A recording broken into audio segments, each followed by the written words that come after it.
criminalizing abortion does not stop abortion. It makes abortions less safe and forces pregnant people to have to travel longer distances to get their care. This often requires them to take off more time from work, arranging for transportation, paying more for gas and transportation, for childcare and other necessary expenses. And for low-income people who can't afford to do so, this essential health care is likely out of their reach altogether.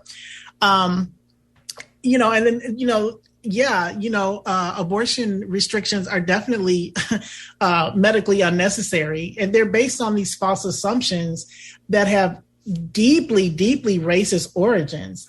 These abortion bans are often part of, a political agenda that are racist, xenophobic, and they are strategically designed to exert power and control over pregnant people's bodies, and specifically people of color's bodies.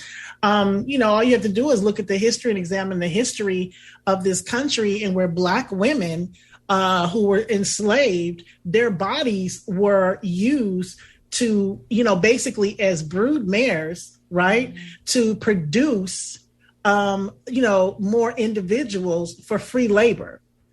And, then you have to examine, you go further along down in history, you advance, and then you have to look at the history of forced sterilizations of Black, brown, and even poor whites, throughout this country. And even today, we found out a couple years ago that brown women in the detention centers are being forcibly sterilized. And, then you have to throw abortion in there. So it's like, the government, this is the government's fault. This is legislature's fault.